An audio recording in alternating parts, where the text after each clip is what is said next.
No one's waiting on us.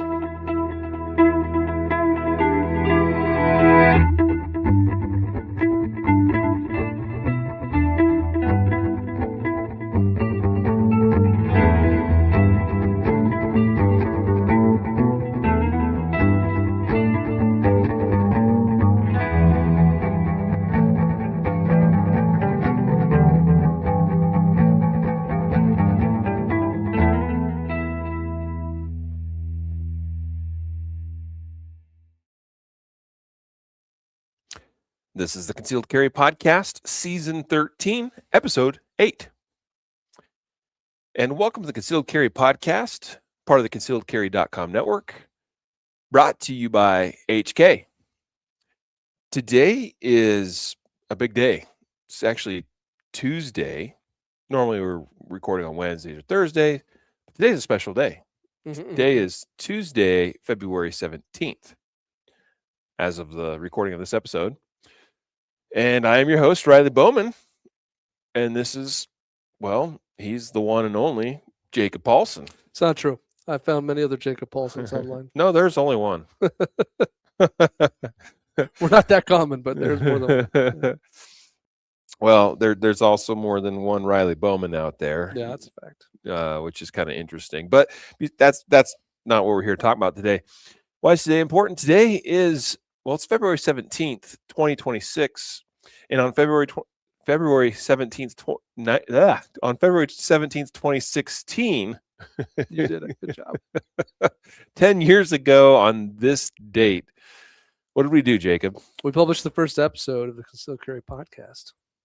Yes. Yeah. The very first episode number 1, numero uno. We published 10 years ago on this date. It's kind of surreal, right? I mean, it feels heavy. Oh, okay, heavy. I was going to go for, I'm excited and all jazzed up.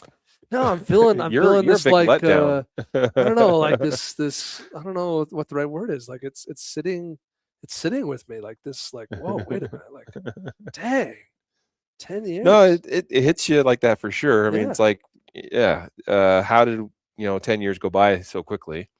That's one question for sure that I've asked multiple times recently. Yeah, like one of my children wasn't even born yet. Right. You know? And the others were still very little, and they're not anymore. 10 years, a long time. And the podcast was just a baby. I mean, okay, so, all right, before we get too far, today's episode sponsor is concealedcarry.com. That's us. Which, well, we weren't concealedcarry.com in February 2016. No. But it wasn't too long into the podcast experiment. Oh, within a year, certainly. That we acquired the domain name. So we've been our self-sponsors for 10 years. That's right. In some fashion. Brought to you by ourselves. That's right. I got some questions for you when we get really started here, but we appreciate you guys' support of us and concealedcarry.com and all of our associated brands for all these 10 years and currently. If you go on concealedcarry.com and support us this week or this month or right now and order something from our site, like that makes our day. Jacob I think he still looks at every single order that comes in.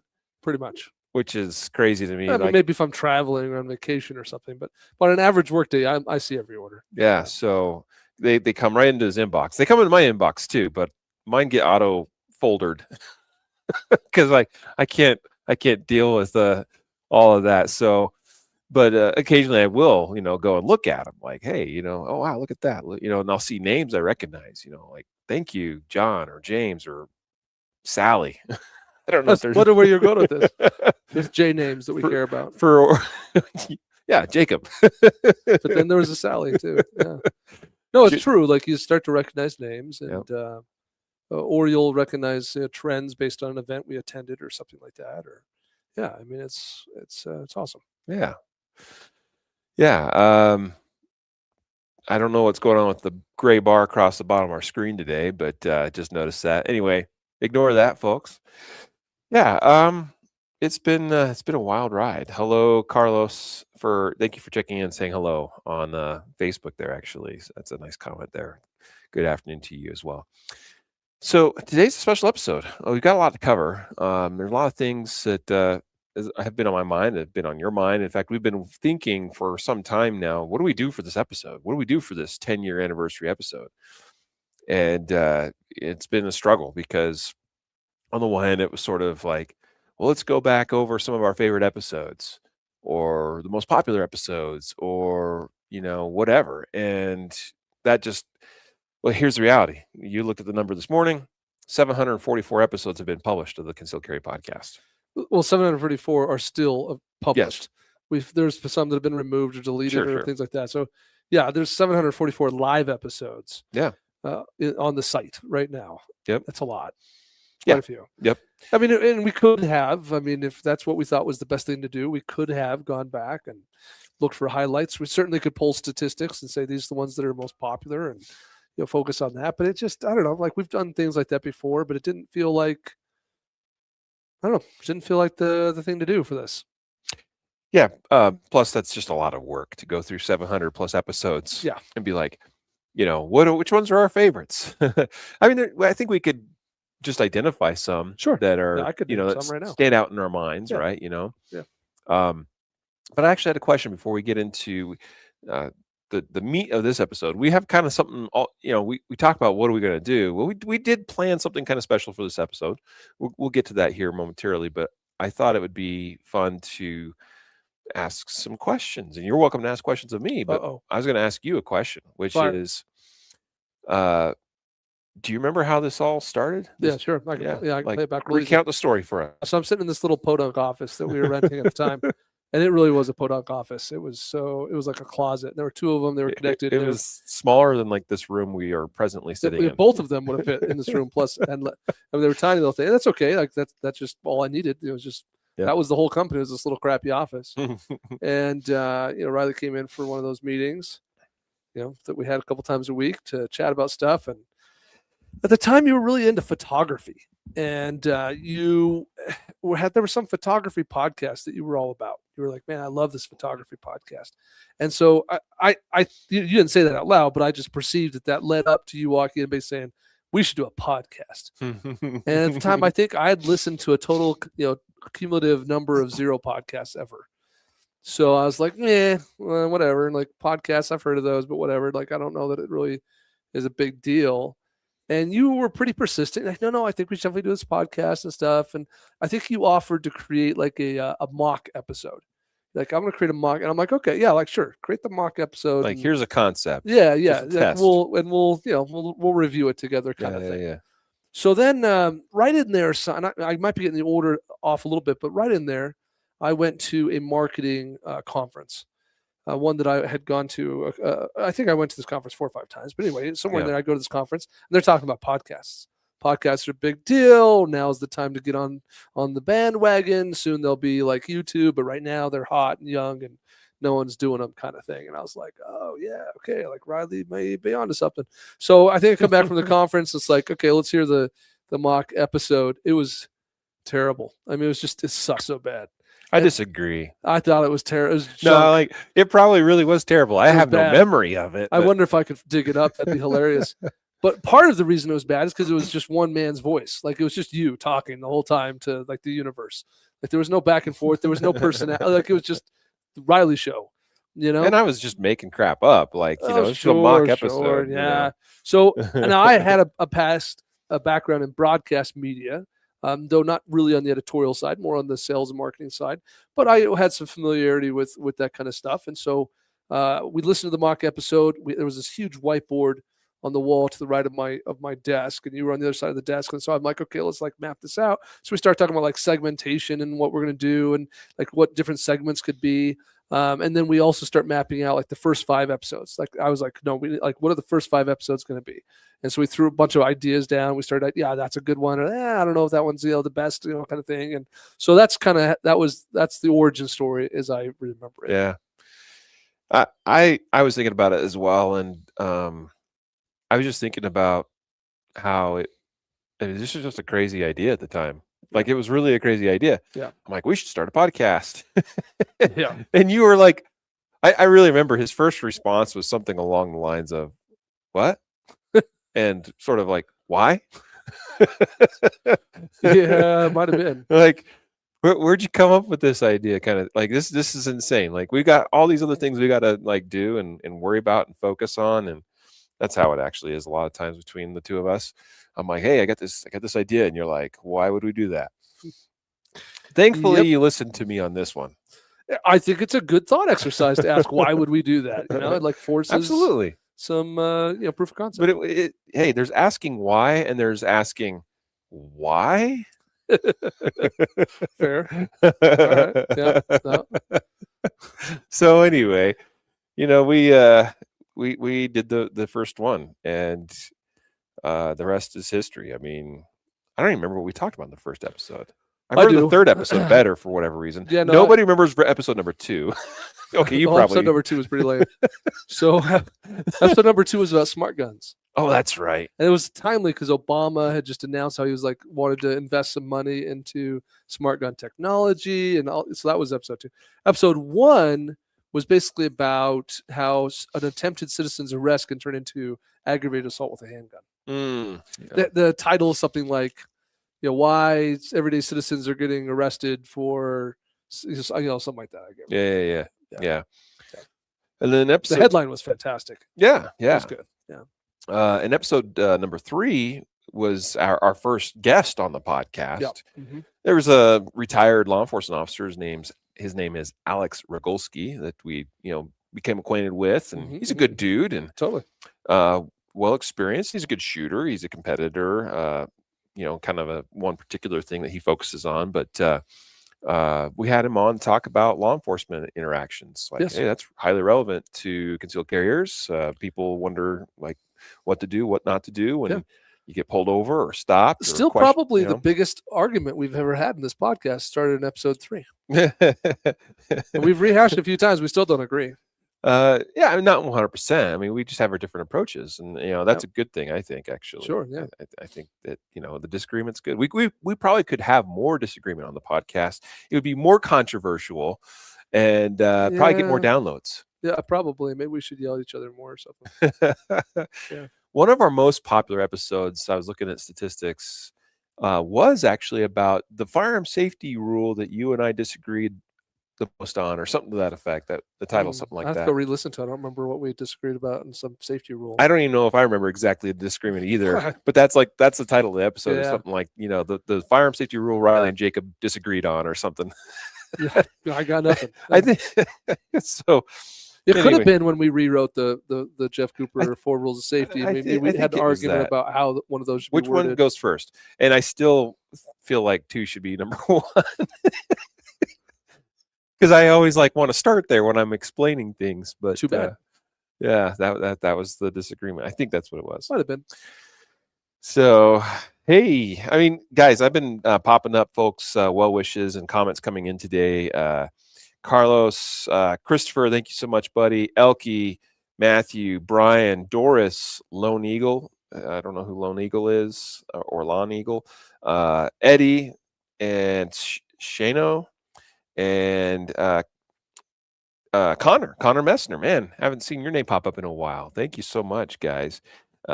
So, hey, I mean, it wouldn't be a show without all of our listeners, and many have been with us for a long time, including some maybe even listening here right now that have been with us since the beginning. Yeah, in fact, this is one of the biggest things that's changed about the podcast is the delivery mechanism. So, you know, when we started, it was all about, you know, go find an app and subscribe to the audio feed, and still that's where a large number of listens come from, and that's how I consume podcasts today myself.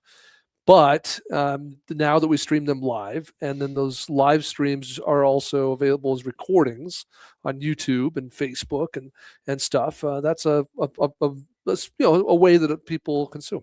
Yeah. Yep, absolutely.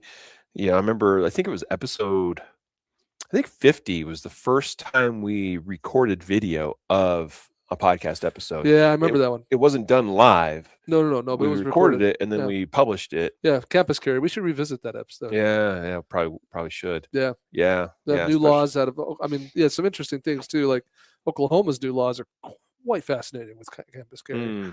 But yeah. And things have changed for us here in Colorado. Maybe that wasn't, episode 50 might have been, should training be required? Yeah, I can't remember. Again, 744 It was plus one of those episodes. two. I'm pretty confident it's one of those two topics. Episode 50. But I just remember notably that it was 50 that was the first time we recorded video of it. I don't remember which episode was the first time that we did one live. Exactly. Yeah, I don't know. It's interesting too, because like I got an email yesterday from Apple podcast services announcing that this spring, in April or May, it just said spring, they're releasing a new consumption system on their podcast deal, similar to what Spotify does, where you basically will submit a video to Apple, and then Apple, like when you go to listen to the podcast episode, if you're somewhere where your phone's on and you're not driving, like it'll let you watch the video. If not, it'll just play you the audio. So it's sort of like either way of consumption, but we just submit the video file. And Spotify won't let us do it. It'll only let you, but it will let someone do that if you host with Spotify. If you pay Spotify money, you can do that with Spotify as well. So I think we're going to see a future in the next 10, I bet you 10 years from now, we just submit a video file to all of those, the podcast marketplaces, apps, whatever, and then people can consume it however they choose. Yeah. But anyway. Yeah. Here's one right. It was actually you I was thinking of, Elke. The beginning. Yeah. Elke's been here since day one. Connor, man, hey, so glad you're tuning in today, though, and that you're part of this with us.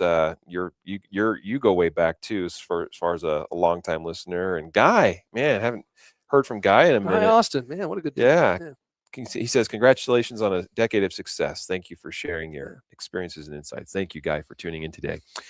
So we'll get into more of the meat of the episode now. I thought it'd be fun to kind of go back and talk about some of the beginning. And well, real quick here, one more question for you. And I don't know if you have anything for me, but what is maybe the most standout in your mind, like moment or episode or guest or anything like that, that like just, if I would say, hey, what stands out in your mind about the podcast over 10 years, what would you pick?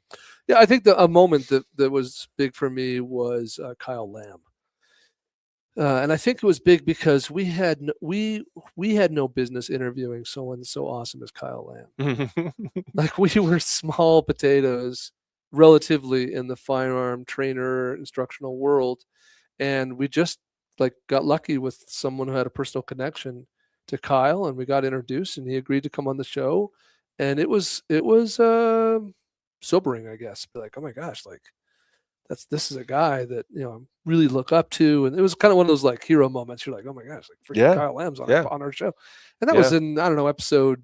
It was like 70-ish or something. Yeah, it was 70, 80 in that ballpark.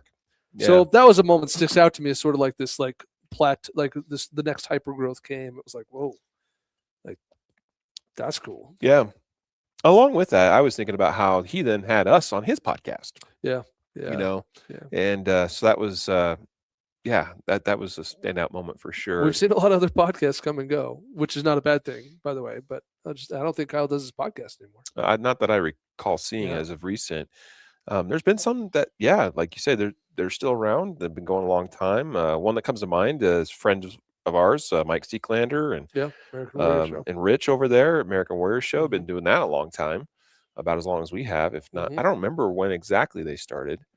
I'm not sure if it was before us or after us, but they've been going about as long. Sure. So that's kind of cool to see, friends. And there's been some people that have started podcasts that we've kind of been a part of, or we've been there from the beginning or close to.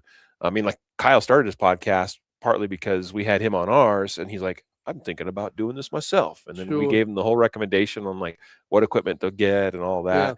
And he started doing his own thing. And so anyway, for me, if I was to build off of what you just said, standout moment, I've had several come to mind over the last few days, but I was actually just recently, I think what really stood out to me was our most recent interview with Jack Carr, and the fact that it was the second time Jack was on the podcast, and the first time was just not long after he had released his first book. Yeah. And what that kind of felt like to me was this full circle of he's become such a huge success in that time. Yeah. You know, so we got to interview him. I mean, his first book was a big success, and he was, you know, but he was still a relative unknown at that point. I didn't know about him. Like when someone's like, "Hey, Jack Carr could be on your show," I'm like, "Jack who?" Yeah, exactly. Yeah.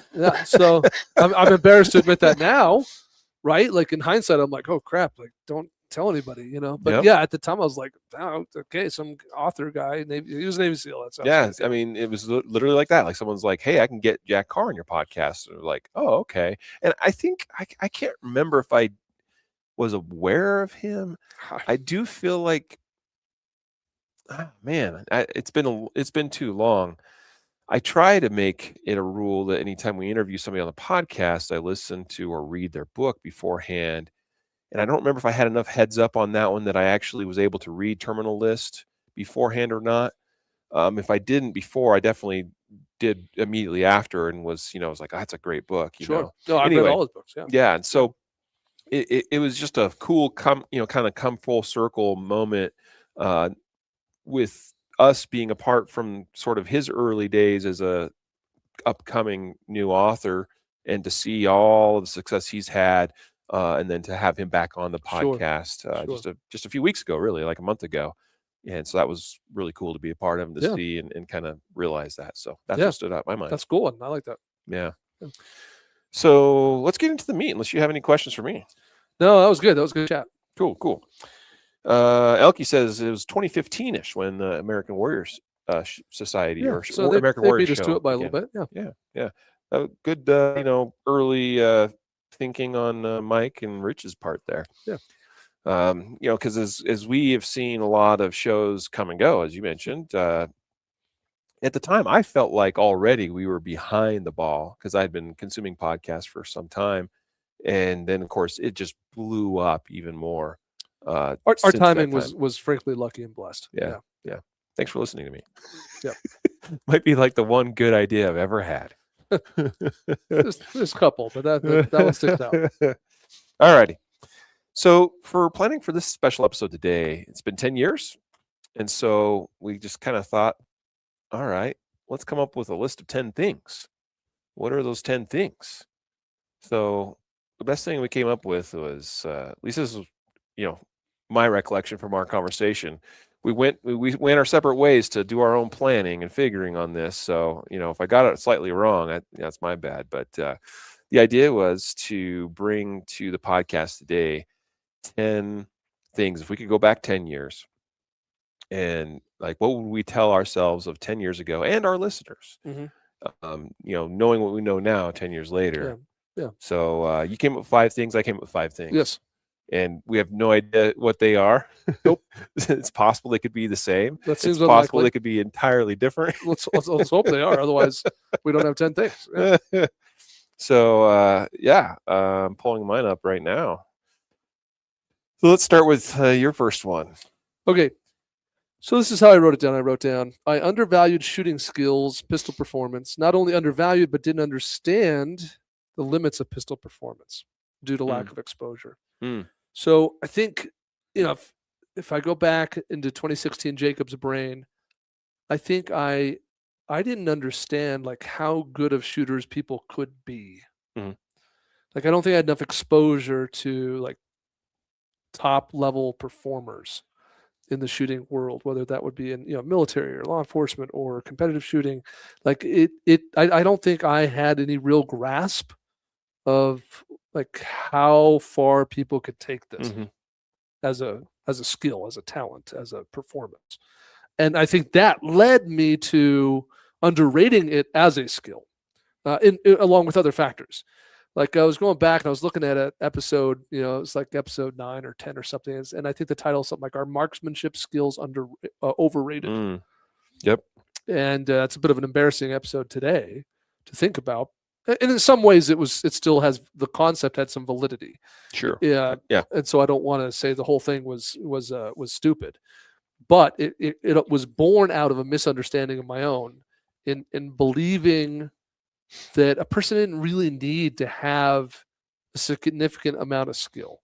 And now, having seen how many defensive uses of a gun and news stories and surveillance videos and things like that, and not to suggest I'm have consumed more than anybody, because that's far from true.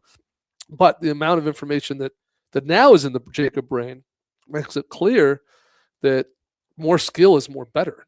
Like, yes, there are people out there who are successful in defending themselves or in stopping attacks with their firearms on a regular basis, but it is a skill thing. Like, more skill means more able to survive and win in those encounters.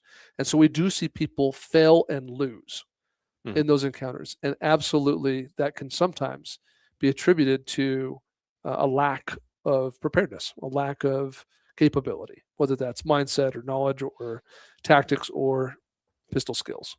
And so, 10 years ago, Jacob neither grasped what that could look like in terms of performance, nor did Jacob understand the value of building that skill set. I would agree that I didn't either. Right. I mean, it's hard to know what good is if you've never really seen good. Yeah, if you don't know what you don't know. Right. Yeah. So there's some Dunning-Kruger to that for sure. And to your point, like the topic of, well, how much skill do you really need? That's still a very valid topic, and it is something we've explored and touched on in probably a number of episodes actually over the years, here and there in various forms. And I agree, though, that, I mean, if given the choice, if I knew like tomorrow I'm getting in a gunfight, like, or have to do anything at all defensive wise that involves a gun, would I want to have more skill or less? I would choose more every time. And it doesn't mean that we have to be a grandmaster, but the more we have, the better off we are. And that's true of just about anything. And I have a number of things actually that, I brought my list today that, the more you can have of some of these things for sure, like the better you are.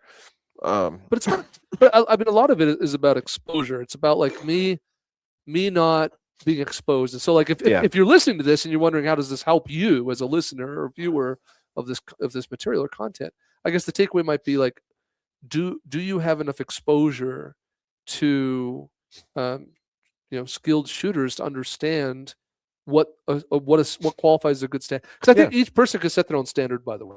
Like, I don't have a desire to shoot like Riley shoots. I just don't. Like, I don't feel bad about myself because I can't clear a bill drill in 185. Like, I'm cool with that. Like, it doesn't bother me, because I think each of us has to sort of say, hey, what standard do I want to achieve? Do I feel is sufficient for me at this time in my life, given all the things about my lifestyle? And I'm like, that's what I'm going to work toward. But you can't answer that question effectively if you don't understand the parameters of what is often required in a gunfight, or what is possible, like what the human limits of potential are in those different measuring parameters, those standards. Yeah. If you have no idea of what kind of some common accepted standards of performance are, then how do you know that you are truly preparing yourself adequately for, defensive needs? I'm like, one thing comes to mind, a very simple standard I remember being exposed to, probably 2019, 2020 timeframe. Probably 2019. Dave Spalding has a simple shooting test. Put a 3x5 card on a target, 5 yards. Draw and put 2 rounds into that index card in under 2 seconds. What'd you say, 5 yards? 5 yards. Sorry. Yeah. Yep, 5-yard index card. Draw from whatever concealment holster you're carrying, or duty holster if you're a cop, and put 2 good rounds into that index card in under 2 seconds. And like, that's a solid standard. And like, in his mind is like, hey, like, if you can do that, like, that's the skill, that's the kind of skill that you want to have to get, to be able to reliably depend upon in a defensive situation, kind of thing. And I was like, oh, okay, that's pretty cool. It's pretty interesting. And the more that I've interacted with other instructors and shooters in the industry and just seen more and learned more, there's other standards that are kind of, you start to see trends, if you will. People will talk about, drawing and being able to put a round in a like USPSAA zone in under 1 second, for instance. And like, that's a high degree of skill for sure. But being able to draw and put 2 rounds into the USPSAA zone of a target in say 1.5, also pretty commonly accepted. Like that's an adequate level of skill. Adequate's hard to judge exactly what that is, but that's kind of like this sort of like national standard, if you will. Like, you should be able to do that, in other words. And how many people can do that? No, it's actually not that high of a percentage, right? So anyway, that's a really interesting thing. I'm glad you started there, because I've got a good segue for my first thing. Let's hear it. That I think sort of, you started with, hey, I didn't know what good was. So my very first thing I listed was get into competition shooting sooner, even today. And I'm talking to all of you. Okay, so let's lay out a baseline. So you're saying this is what you want until 2016, Riley. Yep. 2017, Riley did the American Marksman thing, right? Was that 2017? Yeah. Yeah, and so then maybe coming out of that, maybe you started doing some more, 3-gun. I'm trying to think the timeline. See, and I would just even. So yeah, I got started fairly soon after that. That's true. But I would get started even sooner. And I'm saying, and this is not just for the me of 10 years ago. I'm saying this for everybody that's listening. Like, get into competition shooting now, if you have the chance to do so. The reason why, and it's not necessarily with the sole purpose of, I want you to try to become a master or grandmaster, competitor. It's not about that. It's part of like what you were talking about. It's hard to know what good is until you've been exposed to good. And competition shooting will definitely do that for you, because you're like, wow, that's really good shooting. And like, let's just say you show up to your first match and you watch even a master class or an A class shooter burn down a stage, and you're like, wow, like I can't imagine myself ever being able to do that. Guess what? You don't have to, but if it helps you kind of go, all right, that's a high degree of performance skill, and if it just helps you level up just a little bit more, I think that's a good thing. And it just helps being exposed and being around good shooters, because you can learn a lot from that too. Like, you get to learn how they do things that maybe you never considered before. Sure. Get to see things that are done more efficiently that you just never considered. It'll just help you become overall a better shooter.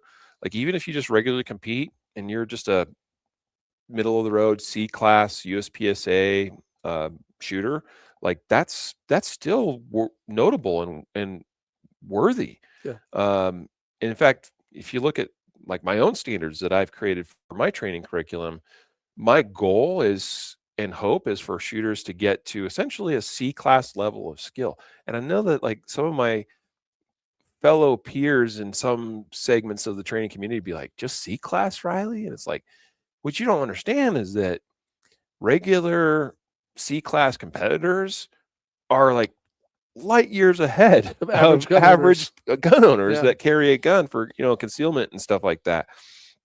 And C class, by the way, just like as a real basic guideline of a metric, is basically 50% of a grandmaster. Sure. So it's like, hey, if you can just achieve half of like what a grandmaster can do, like that's a pretty high standard. Most cops, frankly, don't shoot to a C class level of skill. So I'm just putting that into some context. And so, yeah, that's what I would say is get into competition shooting sooner. Do it now. Do it today if you can. Go sign up for a match. Go to practicescore.com. Find a match near you. Sign up. Go do it. What are you waiting for? I know that for me, like, I was aware of competitive shooting for a few years, but was like, well, I don't know exactly where to go. I don't know how to get started. I don't know what equipment I need. And the me of now would say to the me then, don't worry about any of that stuff. Just find a match and go do it.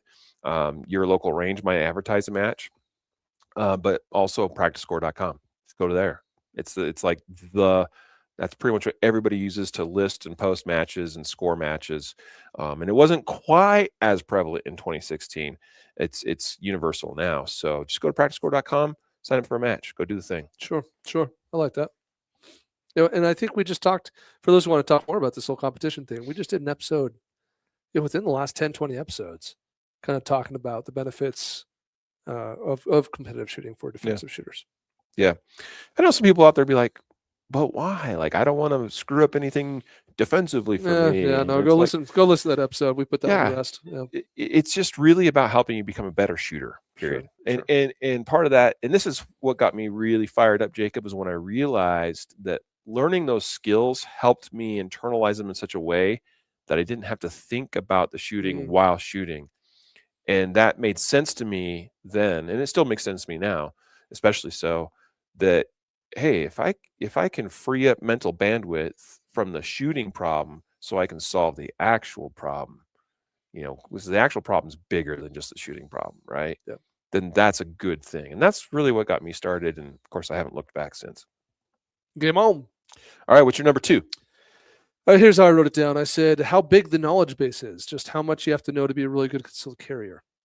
So I guess what I mean by that is like the breadth of things that make up responsible gun ownership is bigger than 2016 Jacob understood. And 2016 Jacob had been a firearm instructor for about 9 years. So I don't think I was naive. I definitely didn't think I was naive, right? Yeah. But now, fast forward 10 years. And what I mean by breadth of like knowledge base is every little thing is a rabbit hole, right? Yeah. Like belts, holster. Within holsters, we talk about retention. We can talk about materials. We can talk about fit. We can talk about light bearing. We can talk about wings and wedges and hardware. And we can talk about sweat guards. Anybody else out here ever geek out over sweat guards? Talk about rabbit holes. Belts, undergarments, clothing considerations, and then we haven't even started to talk about things that have anything to do with shooting yet. Well, that's all we've talked about there is concealment.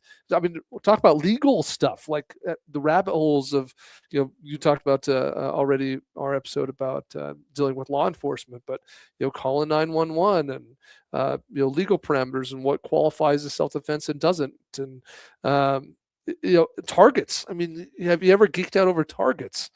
Right? You've already mentioned words today like A zone, USPSA A zone. Yeah. What is that? Yeah, like what are we talking about? Like, what does the average person need to know what an A zone? Like just this, like this this. I think 2016 Jacob would have benefited a lot for me to walk in and be like, hey, dude, like it is way bigger than you think. There's so much more going on than you think. And for all of those things we're talking about, somewhere out there, there's a subject matter expert. Like there's a subject matter expert on the different types of paper we print targets on. Yep. Like, and most of us are like, paper be paper, man. Like, not to some people it ain't. I promise you that. That is not the case. So, whatever you're passionate about in your world, maybe it's not shooting, maybe it's water bottles, but this Owala water bottle sitting right here next to me has both a straw so you can suck, or you can pour it like this, and like so you can get really geeky about water bottles and dive deep. And that's like in the firearm industry, in the concealed carry space, which specifically is our circle of influence as a brand. Man, it is a can of worms. Yeah, there's a lot. Right behind us, we have on the wall not all holsters but barrel blocks. So talking about dry fire. Have you ever geeked out over why you need what's necessary to minimize the risk of damaging a firing pin when dry firing? Because we've geeked out on that deep. Have you geeked out over like NRR and hearing protection and the different types of materials that are used to make the pads that go against your head on your earmuffs? Because I've gone deep on that. Like that's the kind of it's just so much more, and not all that's important or necessary maybe to the average consumer, but that's my number 2 is like just I had no idea how much they're involved in this. And I'm right there with you. Like that's a great one because, again, a lot of Dunning-Kruger involved.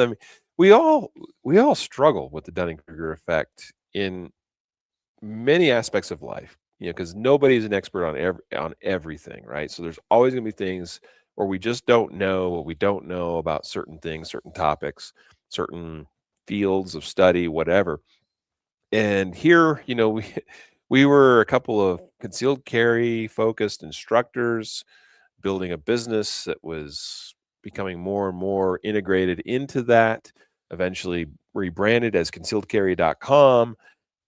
And I would even now still say I'm not an expert No, I mean, on concealed like carry. 2 weeks ago, like I had to be educated on target pasters. Right? Like help me understand like why some target pasters have rounded edges and why we care, and like the different ways they're applied, and some people are just using tape. Why we need a target paster? We can just use masking tape, and like the colors, and well, this cardboard is a different shade than that. Like, oh my gosh, like so what will it be next month? I don't know. Like it could be something I already think I know a lot about. Maybe next month I think I already know a lot about flashlights, but I'm going to get re-educated on something that I'll be like, I had no freaking clue. So there's always something that like is just it's the next horizon of education and part of the journey, but there's so much more to it. Yeah, I would say along with that, part of, I think, advice, like I'm just going to build off what you just said, is just have a deep curiosity for all things personal defense, concealed carry, shooting, firearm related, because you just never want to stop learning. Because I think the moment we stop learning, that just leads to being stagnant wherever we are, and that's just not a good thing. Because the world will pass us by. Sure. Tactics may change, the gear may change, the guns themselves may change. Yes. Shooting, technique, what's considered to be good technique is going to change, like has changed over time, because we learn like society and the culture and the community of shooters and trainers and gun carriers and all that. Like that's like we're all kind of growing together. It's an interesting thing to watch. And one of the things I've gone deep on is, and I could go deeper still, it's something I still have interest in, is understanding more about the history of, Sure, really kind of self-defense oriented guns and shooting related stuff. I mean, I've read some older books from the early 1900s about shooting and about self-defense, like old Fairbairn and Sykes stuff, and um, uh, the John Fitzgerald's book called Shooting. Like it's literally just called, that's the title of the book, Shooting, and it was written in I want to say around 1920 or thereabouts. And it's a thick book, and so much has changed in that time. But it's interesting to go back and look.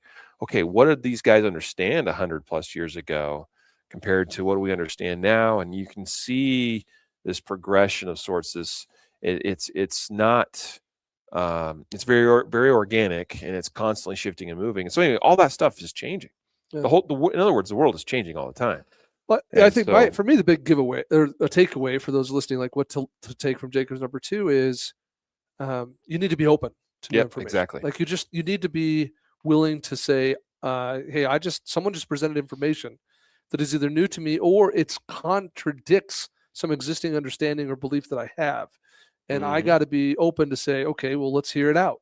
Yep. Let's go research it. Let's go check in with the people who I trust with my education, see what they think about that. Yep. Let's not just push back and shut down and say, hey, like, don't interfere with my current beliefs, man. Yeah. Part of the way we're wired as humans is anything that is unfamiliar, we naturally want to put up a wall and be like, because that's a part of survival is, anything that's different from us could be a threat to us. Therefore, there's at least that initial I don't know about this. So you want to keep it at arm's length kind of thing. And so, I mean, that's so true for so many different parts of our lives, for all of us in some fashion. So we're truly remaining open-minded is challenging. It's unnatural for us to absolutely remain open-minded about all these things. And so I think this is excellent advice. And my next 2, and I'm only going to cover my next one, of course, because we got to do this in orderly fashion. But I think my next 2 are something that would help with your number 2. So here's my number 2. Attend a training conference ASAP. Yeah, so much value. Yeah. And part of the reason for this is I initially listed, I'm not going to say what my number 3 is, but I put that number 2 And then I was like, no, I think actually attending a training conference would be more beneficial. And I'm going to explain some of the benefits of a training conference right now. But first, if I was to go back 10 years ago, in our space, there was really only one training conference I could think of that a person might attend at that time, and that would be the tactical conference. Mm-hmm. Also, one time known as the Polite Society, Sure, if you go back far enough, right?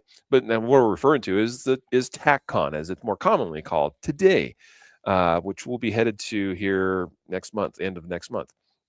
But TACCon, I think I think this is their 25th, 6th year, something been like around that. a minute. It's been around, right? Yeah. Now there's lots of options that a person can go to. And obviously I'm going to plug our own, the Guardian Conference, right? And there's a few others that have popped up, and you got some revolver focused ones and things like that, right? But here's why. Here's why I would attend a training conference ASAP. It's because you get to associate with and learn from a diverse body of instructors that have a wide amount, not just about the depth, but also a wide breadth of experience in things shooting and personal defense related. And you get to see sort of in this buffet sort of style of training of I can go now take courses and seminars and things with all these different instructors, well respected, national level. They had there's reason why they're at the level they're at, right? And so these are respected individuals. They're invited to teach at these training conferences. And it's a great opportunity to then immerse yourself in that environment and be able to learn from so many different perspectives and so many different people over the course of a weekend. Yeah. And so if I could go back 10 years ago, I would attend a training conference ASAP. Yeah. Yeah. I mean, you're also going to find out which instructors have a curriculum or a attitude or personality or approach that you identify with, so you know who to go train with. But the one benefit you didn't mention that I think is the biggest part of this is not just the exposure to all those trainers, but to all the other humans. Yes. All the other students.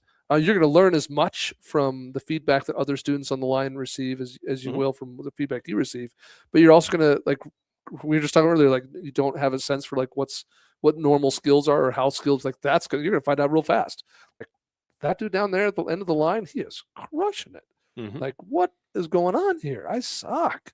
Like I want to be like that dude. Or you're just going to make friends. Like you're going to come home with good friends. So anyway, yeah, I love that. I love it. Yeah. ASAP. No, that was definitely a part of my thinking as well. It's not just about the instructors, but the people you're surrounding yourself with. And it's the right kind of people, because everybody there wants to improve. Everybody there wants to learn. Everybody there also brings an even greater amount of life and experience diversity, because you got like doctors and nurses and attorneys and dentists and garbage men, and construction dudes and gals. And I mean, just like so many different people from different walks of life coming to a training event like this. And there's just a lot that can be gained from surrounding yourself with people like that are like-minded in this purpose of we're all here to want to get better as self-defenders, defenders of ourselves, of our families, our communities. We want to be better at concealed carry. We want to be better at shooting. We want to be better at situational awareness or understanding the law or combatives or whatever it is, right? And so, attend a training conference as soon as you can. If you're listening to this and you haven't done that, get on it. Do it. Obviously, we would hope that you would come to the Guardian Conference in September of this year. 18th, 19th, 20th, I think are the dates. GuardianConference.com. Go sign up. And if you can't make ours, go to the Active Self-Protection National Conference, which is like a month before or 3 weeks before. Theirs is in Kansas. Sign up for the Tactical Conference. It might be too late to do that. I don't know for sure with this year's TACCon. It's like in a month. But go make the next one in 2027 if you can't do this year's. Go to now. These are more specific to revolvers, but you got Revolver Fest and Revolver Roundup. If you're a woman, you're lucky enough to be able to go to a Girl on a Gun national conference. Well, you have to join a Girl on a Gun, then you can go to the national conference. But exactly, that's a fantastic event. Exactly. Thank you for. That one slipped past me somehow. Another great event, and so there's many options now of training conference a person can go to.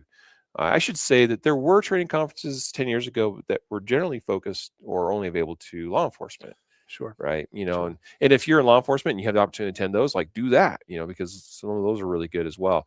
Yeah, come to a guardian conference or one of these other fabulous training conferences, because it will help you learn and grow and develop your skills in a variety of areas in a relatively short amount of time, and expose you to, oh, I want to go take that class from that guy. Like that was really fascinating. And I'll tell you, as a presenter this year for the second time at Tactical Conference, I was able to get into a couple of live fire classes for the time during some of the times I'm not teaching, and one of those is with Simon Golub, who I've been looking forward to be able to, there's just these interesting people that you're like, man, I want to be able to understand what makes them tick a little bit more, like how they do things, how they see things, how they train, how they teach.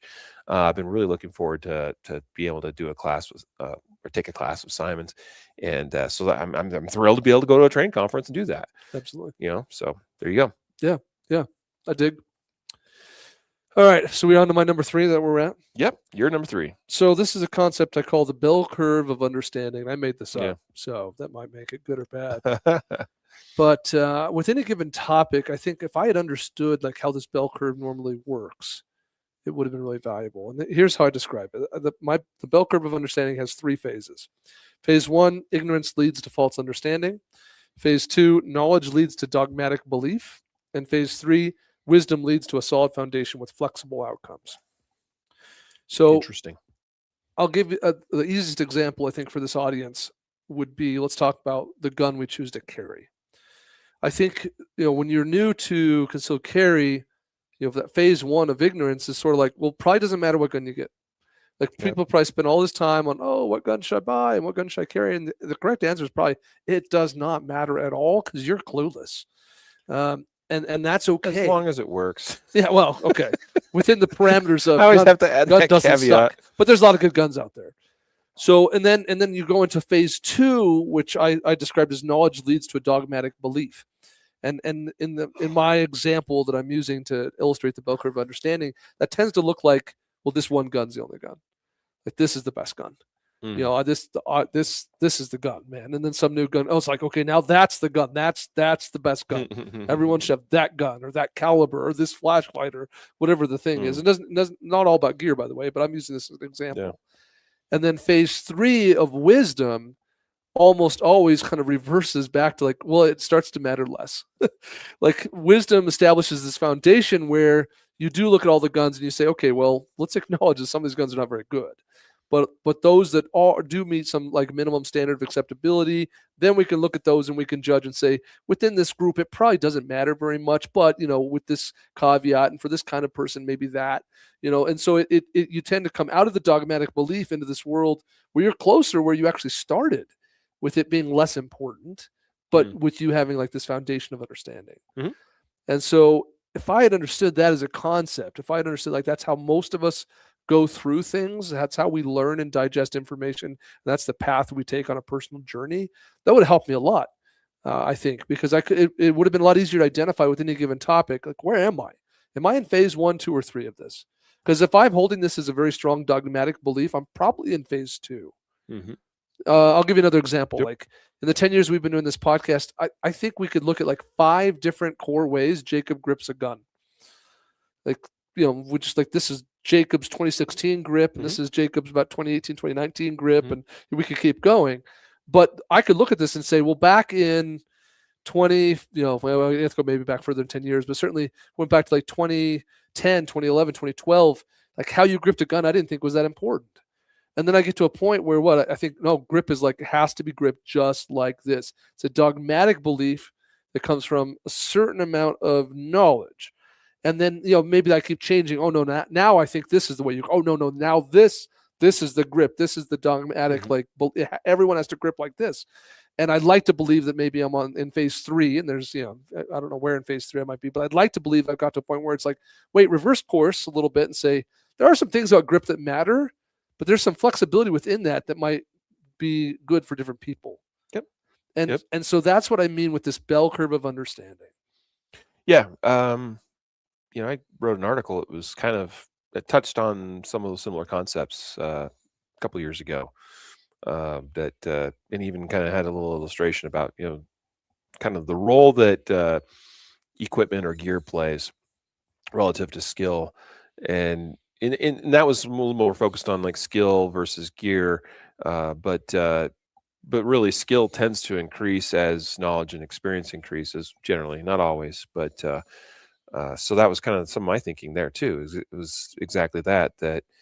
In the beginning, yeah, it doesn't matter because your skill is or knowledge or experience is so little that yeah, it just doesn't really matter because I mean, it's sort of like in the context of gear, it doesn't matter what gun almost as long as it works because you don't know enough and don't have enough skill enough to really apply it to the gun effectively, right? So it's like whatever gun you put in your hand, I mean, just like it is what it is. Like you're still going to suck at the end of the day. And then you start getting better because you hopefully actually practice, right? That middle stretch, that's sort of like where you find the 80-20, right? That's where like, hey, this is the grip. And it's like, well, chances are that grip will work for like 80% of people. And clearly for you. Right. Yeah, exactly. But there's gonna be some where it just doesn't quite work. Right. And so then, with further exposure and experience and knowledge, you're like, oh, but what about these situations? That's where that wisdom starts to come in. And definitely comes later on in the journey. I've definitely experienced that myself. I mean, you said there's probably like 5 or 6 different Jacob grips over the last decade. There's probably definably 5 or 6 different grips for me, for Riley, over the last decade. And there have been numerous, too many for me to like actually point out to you or to list off. There have been numerous variations or tweaks I've made to grip throughout that time, dozens and dozens and dozens. And that, that's just a part of the journey, and that's part of how we get to where we are. And that's a part of what's like helped me to learn, okay, here, and this is why today I teach principles of grip. Like these are the principles, the guiding principles that the specifics of the grip for Jacob or Riley or whoever is going to be applied. Like it'll look like and it'll be done maybe a little bit differently, but the principles are all the same that are behind them. Exactly. Yeah. My next one is very similar to number 2, and this is the one I listed first. And I was like, but hey, this is actually a better way of going about it. But I still had to leave it. And that is, if I could tell myself 10 years ago, something here would be familiarize myself with respected national level trainers and those that train with them. So when you don't. How would you do that? I'm sorry, I didn't mean to interrupt. By number 2, going to a training conference. Bingo. There you go. That's why it's number 2. And so, yeah, I mean, this is a little bit of you could throw it in there in the bag with number 2, but I would still just encourage you to familiarize yourself with like who are the people out there I should be paying attention to? Who are the people that I should be putting on my wish list of I want to be able to train with, these people, and why? Like hopefully you know why that is you want to train with them. There are so many. I mean, we're really kind of in a golden age, I think, of firearms training, especially on the national level, because there are a lot of really good instructors doing a lot of great work. And I say national level, like that. What we mean by that, if you're not really sure what that means, is generally an instructor that is notable enough that they are traveling and teaching classes around the country, right? And so, and it's not that you have to train with people, national level instructors, but it's worth knowing who is also training with those instructors. Meaning, there are a lot of great instructors that are not on the national level, but a lot of those people are good instructors because they've trained with a lot of these guys on the national level. It's kind of my point. Well, I think you sort of have like the people that they've just have an established track record of experience, knowledge, they're the people you're talking about. You call them national level instructors. I think of them like the A-list. Yep. And you just see their names a lot. They're teaching at this conference, or they're teaching at this conference. I went to check their class schedule, and they have a class every single week, all year, booked out and sold out for the next 9 months. In Florida to Washington, California to clearly Maine, there's something to that. Yeah. And then there's plenty of other, I think, really super viable instructors. They're just harder to identify because there's plenty of people who are similar capability and skill and knowledge and ability that just haven't established themselves as much. And that is just what it is. Yeah. So what I would say, where I'm really going with this is that I talked about the importance and benefits of going to a training conference. Part of that is be able to identify and learn who some of these people are. But being able to train with some of those instructors, I mean, can be challenging to do. They may not be coming to your local area. You may have to put up a little bit more money to be able to travel to and take classes from some of those people. But there's noteworthy instructors that may be local to you that you can train with, and you may not know who they are. One thing that is nice about some of those national level instructors is they will sometimes put maybe on their website, these are some people that I recommend. And they're maybe kind of a lower tier instructor, not necessarily lower tier in terms of quality, but just that they're maybe more focused on a local level. They're noted in their communities for teaching, and some of those instructors will do that. But here's the other thing: as you are looking for maybe somebody local to you to take a class with or to train with, it's worth looking at their lineage, is how I like to describe it as. So you're going all martial arts on me here. Exactly. I think that to me is more telling about an instructor than the actual credentials that they have. Because if you told me, well, I've got an NRA instructor certificate and USCCA and this and that, and list off all these different certifications, it's like, okay, so do I, and so does this person, and so did 100 other instructors in the Denver metro area. If we're using Denver where we are based as an example. But then if you're like, yeah, I've got all these certifications because you got to have those as a minimum standard, but here's some of the people I've trained with. And you start listing names like, I don't know, Chuck Haggard, Rob Latham, Mike Steeklander, Matt Little, or whatever, any of the numbers of instructors have taught at our conference even as well. Then I'd be like, oh, okay. It sort of establishes this connection to those people vicariously and sort of gives you a sense of where the mind of the instructor that you're trying to vet is at. Because if they are willing to seek and go and train with some of those people, then it tells you that they're interested in, one, keeping their minds open, which we already talked about, learning from others, and a lot of times, I mean, you can't help as an instructor to go to some of these other instructors and learn from them and come back from that as a better, more well-rounded instructor yourself. It's hard to. I mean, you see quality instruction and you pick up things. You're like, oh, that's a great way of teaching that or explaining that or whatever. So that was my number 3, is familiarize yourself with respected national or A-list level instructors, and also those that train with them, and look for opportunities to then yourself train with those people as well. It'll make you better. Yeah. I like that. I dig that. I don't think I have anything to add, but I like it. Yeah, I mean, you and I, our first experience. Now, I trained with locally here 1 or 2 guys that have trained with some big name instructors, but you and my first experience was training with Kyle Lamb. Yes, yeah, and he was kind enough to invite us, and so we went and paid for the class. And I'm glad we did. Yeah, no, I learned a ton. I mean, it was huge. Yeah. So that was a good way to get started. We learned a lot from the guy. Yeah. What's your number 4? Well, I just wrote down the 5 elements of self-defense. So a little bit of a tribute here to Andrew Branca, who hasn't been on our show in a very long time. But I would really love to have gone back to 2016 Jacob and just said, dude, go read that guy's book.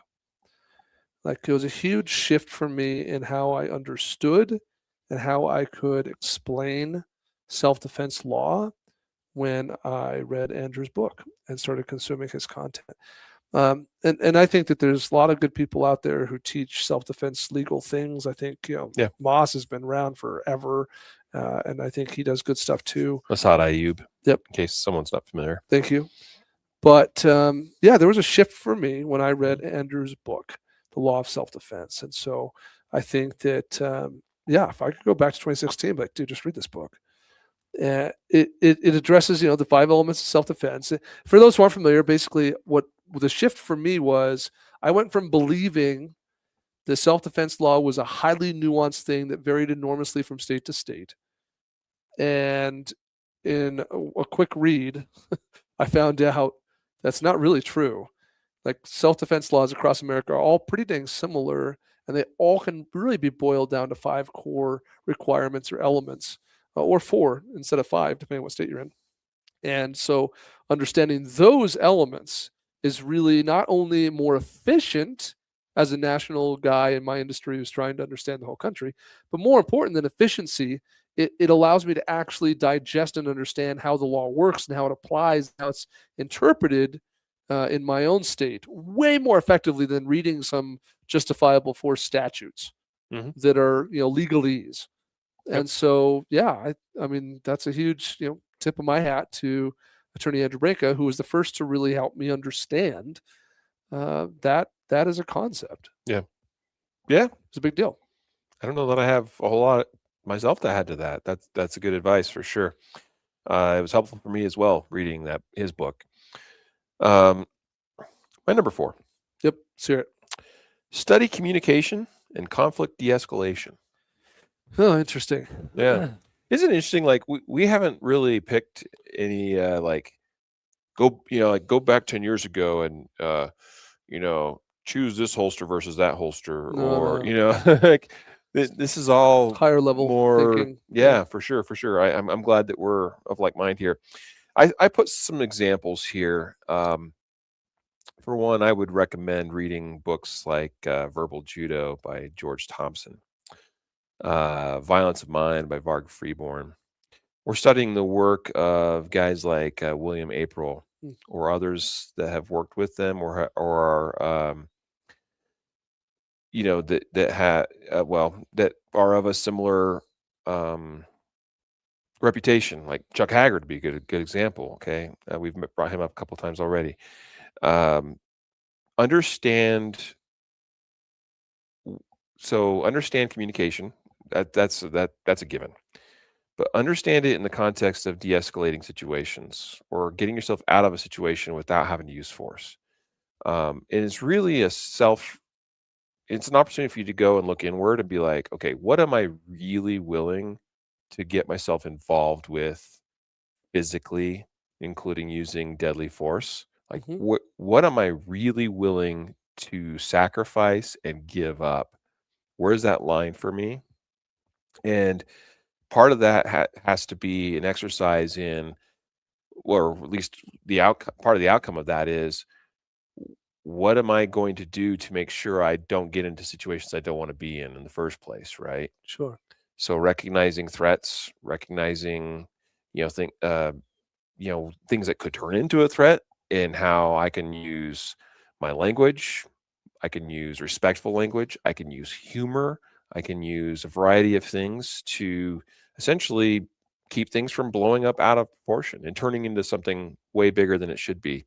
One of the biggest concerns I have, Jacob, for concealed carriers, because I've seen in the last couple of months several, like, just bam, bam, bam, they just keep coming. There was just one the other day.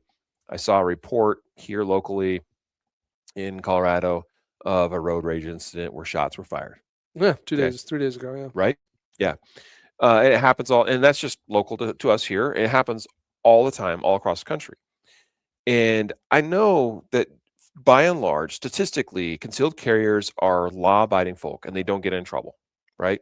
But I also know that a significant number of those that get involved in road rage shootings are concealed carriers. Yeah. Right. And they're a small percentage of the overall, the total number of concealed carriers out there. But a lot of you that are getting involved in road rage shootings are concealed carriers. And that's very concerning to me. Sure.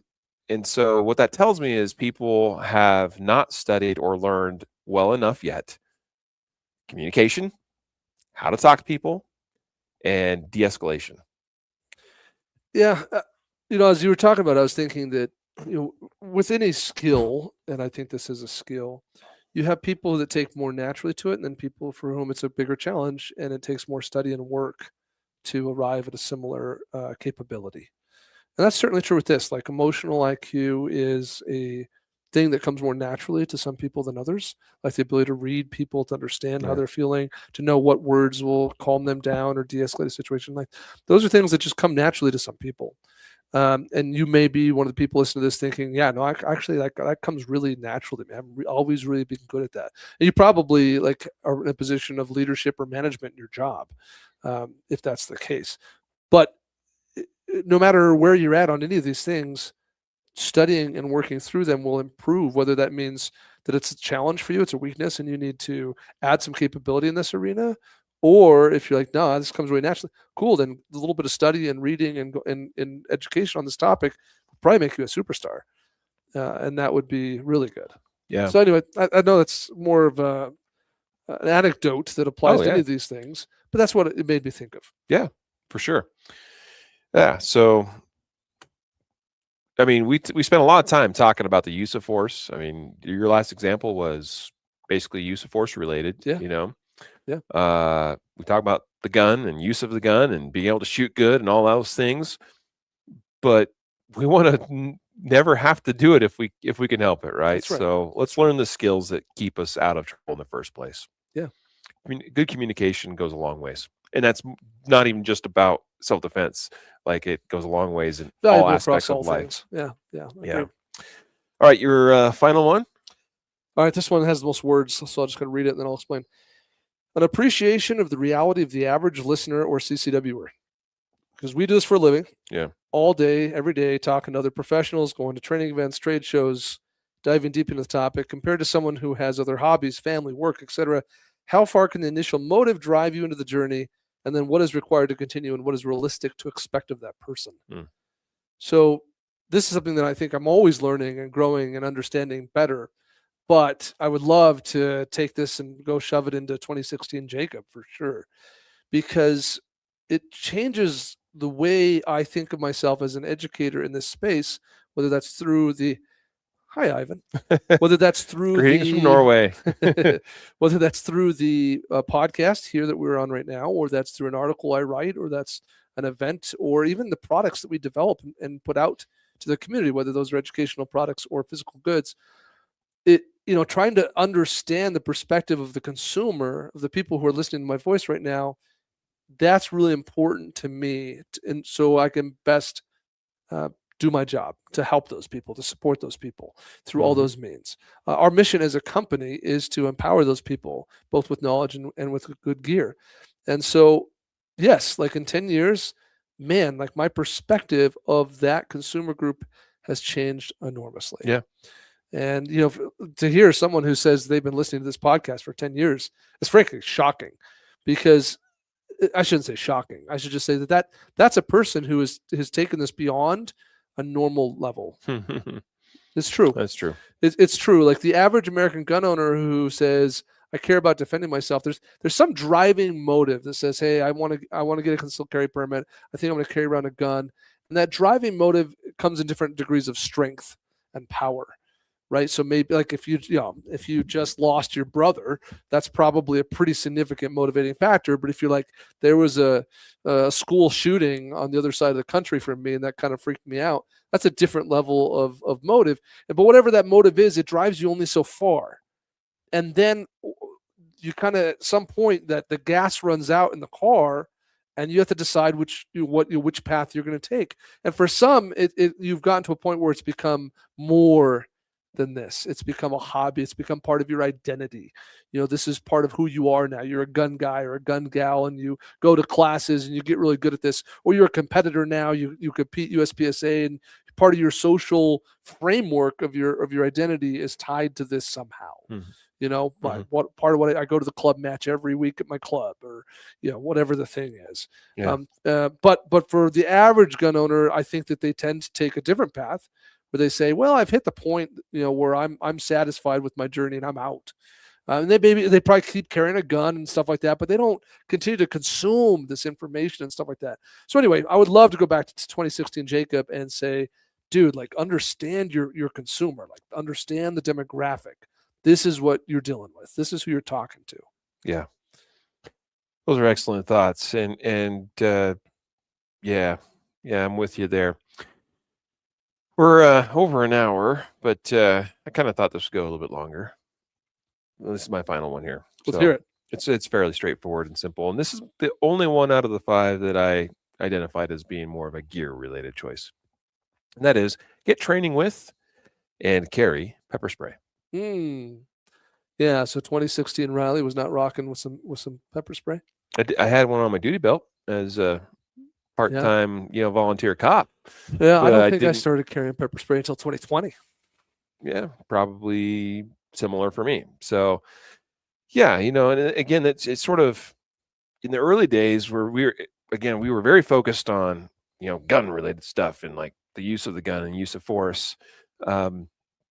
Now it's more about what are all the things I can do to keep myself out of trouble. Yeah, well, right. Yes. And so my last one obviously was more communication focused. That's super important.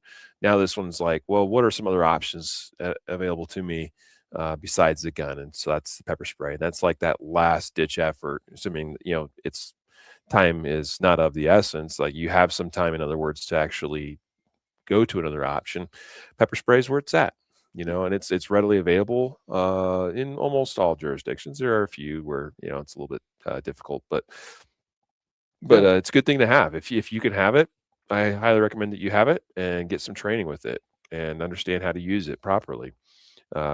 It's not going to solve every problem, above and beyond a harsh word, but it will solve many problems. And there's many documented instances, including from some friends of mine that have had successful uses of OC spray or pepper spray that likely kept things from escalating further than what they did. And so again, if I can, if a harsh word or a kind word or whatever kind of word, if communication is not getting the job done, then hopefully the pepper spray does. That's that last ditch effort. So again, kind of all focused on what can we do to keep ourselves out of gunfights. Yeah. I just think, for me, a lot of it's about probability. We talk about the probability of medical stuff, and that's why we talk a lot about medical these days. That'd be another thing that I'd love to go shove into 2016, yes. Jacob. But, pepper spray is another one of those probability things. I'm just way more likely to find myself in a scenario where that's the appropriate use of force than a gun. Mm-hmm. So, yeah, I agree, man. I would love to shove that into 2016 Jacob brain. Yeah. Speaking of medical, I actually expected you to put something on your list about medical. So I actually intentionally did not. So we'll call that our bonus. Okay. Go back 10 years ago, get medical training, get medical quality. I had a bonus gear. Actually, and that was going to be go back 10 years until Jacob eat less processed food and sugar consumption. But, that had nothing to do with consumer care, so I left it off. Yeah. So that's 10 things. 10 things for 10 years. If we could go back 10 years ago and tell ourselves and our listeners, what would it be? I hope you got something out of these 10 recommendations from us here today. Something we didn't mention yet, but maybe we should have at the beginning, and I spaced it. I don't know. Oops. But if you've stuck around this long, then you're in luck, because in addition to celebrating 10 years, we're not just doing a celebratory episode. We are also doing a celebratory anniversary giveaway. Yeah, lots of stuff. We're giving away, yes, a lot of stuff. There are guns, there are holsters, there are knives, there are pepper spray, med kits, yep, ammo. My gosh, targets, lots of things. Yeah, lots of stuff. 4 guns. Yeah, there's 4 guns we're giving away. Yeah, there's going to be a 1 grand prize winner, and that person's going to win a bunch of stuff. Gun and ammo and a knife and pepper spray, a pack of pepper spray actually. and other things that I just wish I could think of right now. And then we have an additional like 16 or 18 or something prizes that will be one-offs. One person will win each. Yep. Each of those will be won by a different person. And so, yeah, it's a fun way for us to try and reward listeners and give you something to be excited about. Yeah, we've got products, of course, from podcast sponsor HK. Mm-hmm. Got a couple of guns from them. All right. We've got products from Mantis, Victos, KSG Armory Holsters, Taurus, Mags & Co., Palm. We talked about pepper spray. Let's see. We've got concealed carry products. Okay. Osite, a couple of optics are up for grabs. CRKT donating some knives, as is HK. HK is giving a couple of knives. Mm-hmm. Tactical RX, iPro, EDC Belt Company.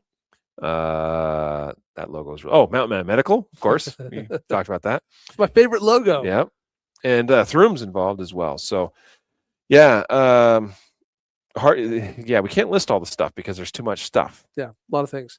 But it's one of those. It's cool. It's set up real nice. You can go to concealedcarry.com/giveaway. Yep. That'll forward you to the right URL. But it's set up really cool because you can get You can get, I think, up to 7 entries into the raffle. So you get one entry by just signing up and putting in your name and email or whatever. But then you get additional entries for liking us on Facebook, or I don't know. There's legal terminology. I have to be careful. But I think you can earn up to 7 entries into the raffle. Mm-hmm. And it ends in a week from today. Yep. So yeah, better get moving.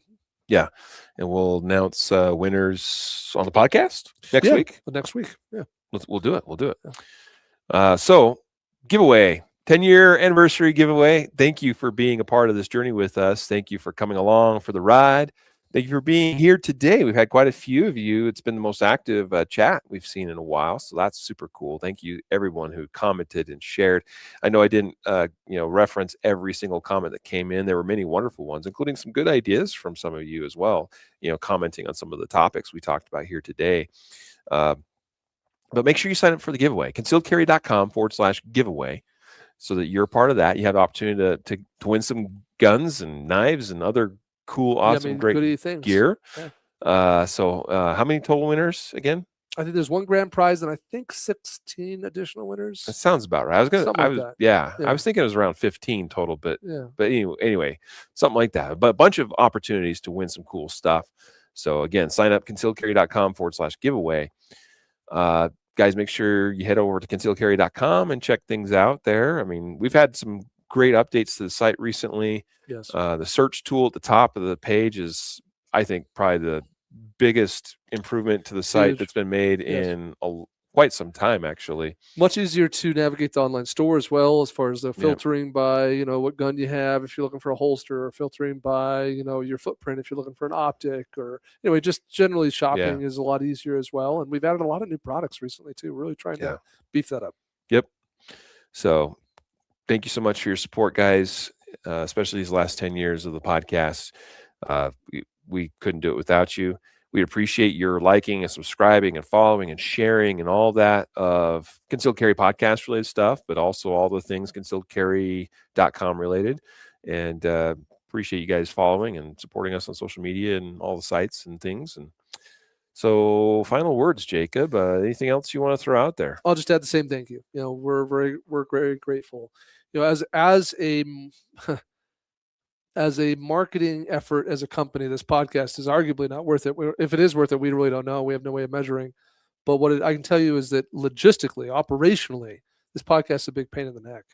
But we do it because we love it and because we think it's important, and we care about getting the information out to our listeners and people who put their trust in us. So we will continue to do that for the foreseeable future.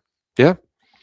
And I would like to say that there'll be some improvements to the podcast in the coming days, weeks, months. Hard to put a timeline on that, but we have some specific things we're going to do. Yeah, we want to. Yeah, it's 10 years, so let's put on a fresh face, and you might just see a couple little tweaks here and there. It could be, I don't know, a logo. Could be, I don't know for sure. Some format changes or just some different types of content. Yeah, we're exploring a lot of ideas, but we do feel like this is a good opportunity for us to be introspective.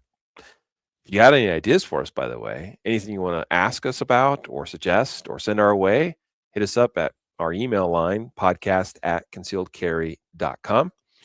That comes directly to these two guys right here, me and Jacob. So we're generally pretty good about responding quickly to those things. So that's the best way to reach us if you'd like to reach us. Thanks again so much. 10 years. We'll see you in another 10 years, hopefully with another 20-year anniversary podcast episode. Can you imagine that? I don't know, man. Like, I'd like to say that we'll be here another 10 years doing it, but how about we make it one more year and then All right, another? there we go. Yeah. See you back here for the 2027 anniversary episode. Yeah. Awesome, guys. Well, until next time, a reminder to train right, train often, and train safe. So you can fight hard, fight fast, and fight true. Take care. We'll see you.